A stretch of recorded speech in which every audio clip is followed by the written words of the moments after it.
शादी का भव्य हॉल रंग बिरंगी रोशनी से जगमगा रहा था। हर तरफ हंसी खुशी का माहौल था। रिश्तेदार दूल्हे की तारीफ करते नहीं थक रहे थे। कोई उसकी नौकरी का बखान कर रहा था तो कोई उसके परिवार की इज्जत का। दुल्हन के माता पिता अपनी जिंदगी की सारी जमा पूंजी इस शादी में लगा चुके थे। उनके चेहरे पर मुस्कान जरूर थी, लेकिन दिल के अंदर एक अनजाना डर भी छिपा हुआ था। उन्हें लग रहा था कि बस किसी तरह शादी बिना किसी परेशानी के पूरी हसीरी हो जाए। उधर दूल्हे का परिवार अपने आप को बाकी सबसे ऊंचा समझ रहा था। उनके चेहरे पर एक अजीब सा घमंड साफ दिखाई दे रहा था। ऐसा लग रहा था जैसे यह शादी दो परिवारों का मिलन नहीं बल्कि किसी सौदे की आखिरी प्रक्रिया हो। तभी स्टेज के पीछे कुछ ऐसी बातें होने लगीं जिन्हें अभी तक मेहमानों से छिपाकर रखा गया था। दूल्हे के पिता ने दुल्हन के पिता को एक तरफ बुलाया और बेहद शांत आवाज में कहा कि उन्होंने जो गाड़ी देने का वादा किया था वह अभी तक दिखाई नहीं दे रही। पहले तो दुल्हन के पिता को लगा कि शायद वह मजाक कर रहे हैं, लेकिन अगले ही पल उनके शब्दों ने साफ कर दिया कि यह कोई मजाक नहीं था। उन्होंने कहा कि उनके बेटे जैसा डॉक्टर पूरे शहर में दूसरा नहीं है, इसलिए शादी से पहले कुछ सम्मान मिलना ही चाहिए। दुल्हन के पिता के पैरों तले जमीन खिसक गई।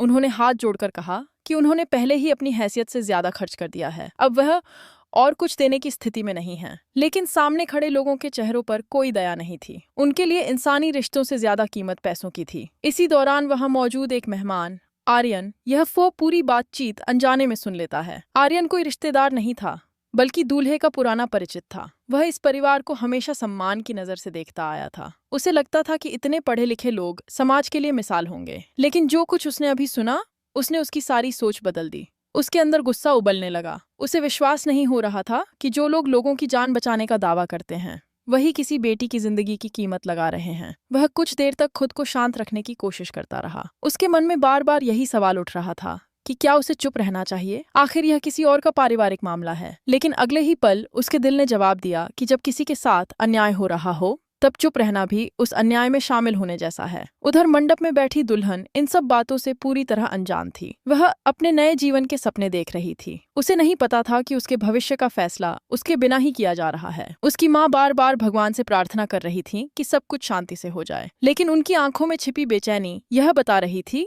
कि उन्हें किसी अनहोनी का डर सता रहा है। तभी दूल्हे के पिता ने एक बार फिर साफ शब्दों में कहा कि अगर उनकी मांग पूरी नहीं हुई तो शादी आगे नहीं बढ़ेगी। यह सुनते ही दुल्हन के पिता की आंखों में आंसू आ गए। उन्होंने कांपती आवाज में कहा कि बेटी की खुशियों के लिए उन्होंने अपनी जिंदगी भर की कमाई लगा दी, लेकिन अब उनके पास देने के लिए कुछ भी नहीं बचा। फिर भी सामने खड़े लोग अपनी जिद पर अड़े रहे। आर्यन अब और ज्यादा देर तक चुप नहीं रह सका। वह धीरे धीरे आगे बढ़ा। पूरे हॉल में संगीत बज रहा था, इसलिए किसी का ध्यान उसकी तरफ नहीं गया। लेकिन जैसे ही वह उन लोगों के सामने पहुंचा, उसने शांत लेकिन मजबूत आवाज में कहा, क्या एक बेटी की इज्जत की भी कोई कीमत तय कर ली गई है? उसकी आवाज सुनकर सभी लोग एकदम चौंक गए। माहौल अचानक बदल गया। दूल्हे का परिवार उसे घूरने लगा। उन्हें समझ नहीं आ रहा था कि यह अदीय आदमी बीच में क्यों बोल रहा है। कुछ रिश्तेदारों ने उसे चुप कराने की कोशिश की, लेकिन उसके चेहरे पर डर की जगह सिर्फ आत्मविश्वास दिखाई दे रहा था। उसने साफ कहा कि अगर किसी शादी की नींव लालच पर रखी जाए तो वह रिश्ता कभी खुशहाल नहीं हो सकता। उसके शब्द पूरे हॉल में गूंजने लगे। अब तक जो मेहमान हंस रहे थे वे भी चुप होकर सब कुछ देखने लगे। दूल्हे के पिता ने गुस्से में कहा कि यह उनके परिवार का निजी मामला है और किसी बाहरी इंसान को बीच में बोलने का कोई अधिकार नहीं है। लेकिन आर्यन ने बिना डरे जवाब दिया कि अपराध कभी निजी मामला नहीं होती चाहता। अगर किसी बेटी के सम्मान के बदले पैसे मांगे जा रहे हैं तो यह सिर्फ एक परिवार की बात नहीं, पूरे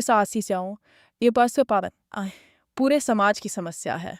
उसकी आवाज में ऐसा विश्वास था कि कई मेहमान सिर झुकाकर सोचने लगे। कुछ लोग पहली बार खुलकर दूल्हे के परिवार की हरकतों पर सवाल उठाने लगे। दुल्हन भी अब तक सारी बातें सुन चुकी थी। उसकी आंखों में आंसू थे, लेकिन उन आंसुओं के पीछे एक नया साहस भी जन्म ले रहा था। उसे पहली बार महसूस हुआ कि शायद आज उसकी जिंदगी का सबसे बड़ा फैसला होने वाला है, और यह फैसला सिर्फ उसकी शादी का नहीं